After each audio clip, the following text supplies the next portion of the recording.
नमस्कार, मैं पवन कुमार वर्मा एडवोकेट स्वागत करता हूं आपका अपने YouTube चैनल संवाद शक्ति में।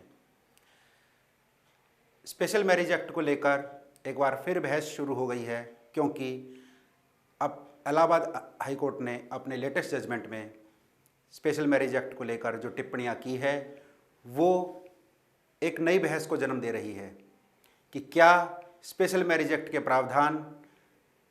रोकते हैं उन दंपतियों को, उन जोड़ों को जो स्पेशल मैरिज एक्ट में आकर अपने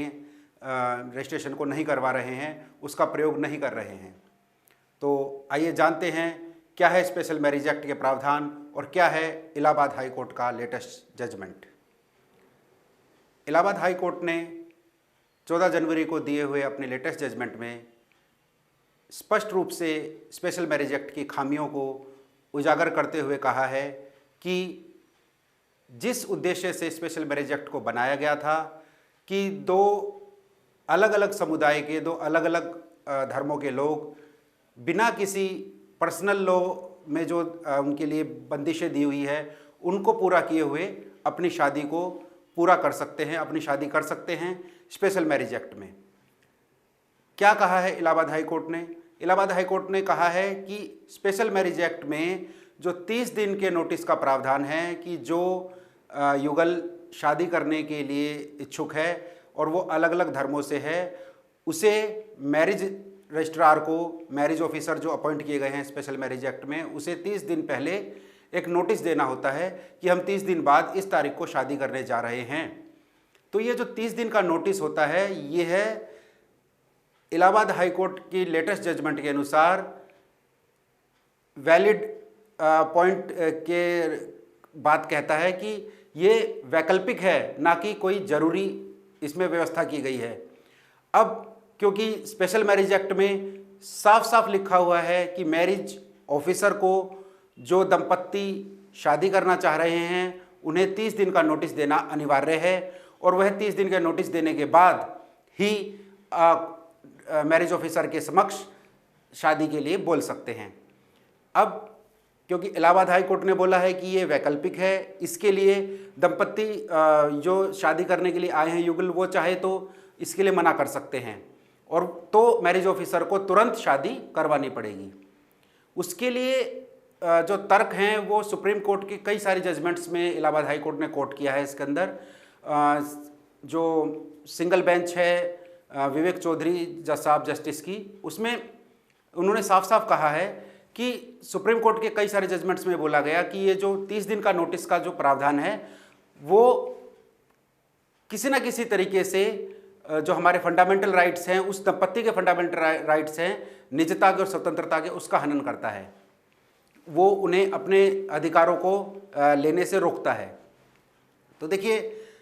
अब जब इलाहाबाद हाई कोर्ट ने ये बोल दिया है कि 30 दिन का नोटिस पीरियड जो है वो वैकल्पिक है, और यही एक कारण है कि जो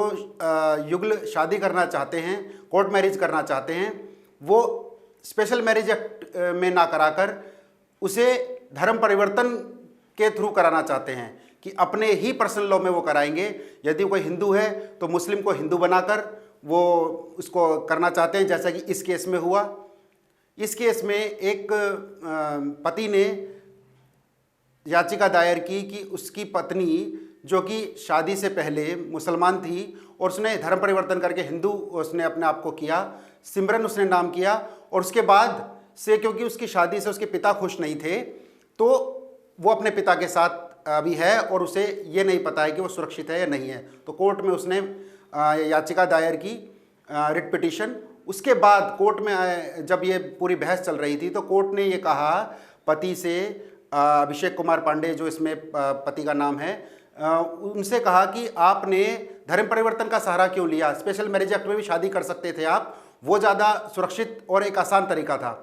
तो अभिषेक कुमार पांडे की तरफ से ये तर्क प्रस्तुत किया गया कि देखिए, स्पेशल मैरिज एक्ट के जो प्रावधान हैं वो बहुत सारे ऐसे हैं जिसमें पहला तो नोटिस जो 30 दिन का देना होता है वो हमारी सुरक्षा के लिए खतरा हो जाता है, क्योंकि वो नोटिस जो मैरिज ऑफिसर है जो अलग अलग एरिया में अपॉइंटेड किए गए हैं उनके ऑफिस में चस्पा कर दिया जाता है वो नोटिस, और उसमें ये मांगा जाता है कि 30 दिन के अंदर अंदर यदि किसी व्यक्ति को इन दोनों जो एप्लीकेंट्स हैं इनकी शादी से कोई भी दिक्कत है, परेशानी है या कोई ऑब्जेक्शन है, तो यहाँ संपर्क करें और अपना ऑब्जेक्शन दर्ज कराएं। तो ये जो प्रावधान है ये हमारी सुरक्षा को, हमारी प्राइवेसी को ख़त्म करता है। तो इलाहाबाद हाई कोर्ट ने इसके ऊपर सख्त टिप्पणी करते हुए कहा कि यह प्रावधान जो किया गया है वो वैकल्पिक होना चाहिए, ना कि मैंडेटरी। और यदि कोई युगल है जो ऐसे शादी करना चाह रहा है, जो जोड़ा शादी करने के लिए इच्छुक है, जिसने अपना नोटिस दिया है मैरिज ऑफिसर को, वो चाहे तो 30 डेज़ की बाउंडेशन जो है ख़त्म कर दी जानी चाहिए और इस शादी को तुरंत कर दे, बशर्ते मैरिज ऑफिसर उनकी एज के बारे में, उनके रिलीजन के बारे में और उनके बाकी जो स्पेशल मैरिज एक्ट के अंतर्गत जो उनकी एलिजिबिलिटीज़ हैं वो पूरी करते हों। उनकी एज शादी की योग्य होनी चाहिए, वो दोनों किसी भी प्रतिषिद्ध नातेदारी में नहीं होने चाहिए, उनके जो मानसिक स्वास्थ्य है वो बहुत अच्छा होना चाहिए, किसी भी तरीके के पागलपन के वो शिकार नहीं होने चाहिए। 4 या 5 जो उसमें बाध्यताएं दी हुई है स्पेशल मैरिज एक्ट में वो पूरा करते हैं। वो फॉर्मेलिटीज़ कंप्लीट करने के बाद मैरिज ऑफिसर चाहे तो without compliance of 30 days notice वो उनकी शादी को तुरंत करा देगा। तो ये जो बहस शुरू हो जाती है इसके बाद, अब देखते हैं कि सरकार इसके ऊपर क्या अपना कानून लेकर आती है या इसको किस तरीके से रेगुलेट कराती है, क्योंकि इलाहाबाद हाई कोर्ट के सिंगल बेंच जज ने ये जो फैसला दिया है यह